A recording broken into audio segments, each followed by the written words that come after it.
মোটামুটি আমার রান্না শেষের পথে। ঝিঙে দিয়ে আলু দিয়ে ডাঁটা দিয়ে মাছের ঝোল করছি, আর উচ্ছে ভাজা বসিয়ে দিয়েছি। মাছটাও ভেজে রেখে দিয়েছি, মাছটা একটু কড়া করে ভেজে নিয়েছি।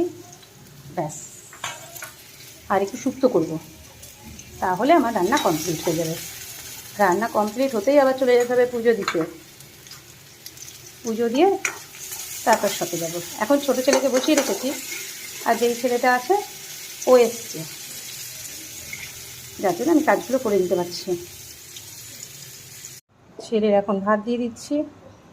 সকালবেলা বললো মা ভাত খাবে, ডিম সেদ্ধ, পটল ভাজা আর করলা ভেজেছি। করলা ভাজা ঘি দিয়ে খেয়ে নেবে। ব্যাস, সকালের টিফিন এটা দিয়েই হয়ে যাবে ওর। সকালে হিবিজিবি কিছু খায় না, আর এদিকে মাছের ঝোল তো হচ্ছেই, ওদিকে শুক্তোও বসিয়ে দিয়েছি। দেখো চলে এসছে।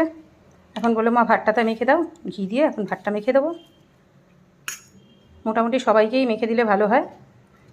মেয়েটাকে তো খাইয়েই দিতে হয়, ওকে খাওয়াতে হবে। মেয়েকে, ছেলেকে খাওয়াতে হয় না, ও একা একাই খেয়ে নেবে, শুধু মেখে দেবো। বাবা গরম কি ভাতটা!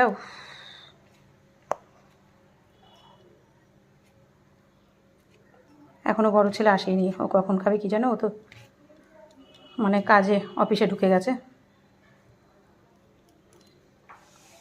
ওর তো ওয়ার্ক ফ্রম হচ্ছে, ঘরে বসেই।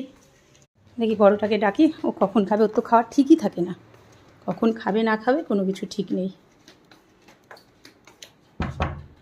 এই ভাবি, একটু কিছু খেতে দিই। খেতে দেবো ডিম টিম ভেজে, অল্প একটু। হ্যাঁ, অল্প একটু ডিম ভাজা দিয়ে ঘি দিয়ে খেলে। দেখো, ভাতটা খাবে তার টাইম নেই, পরে পরে কখন পরে খাবে জানি না।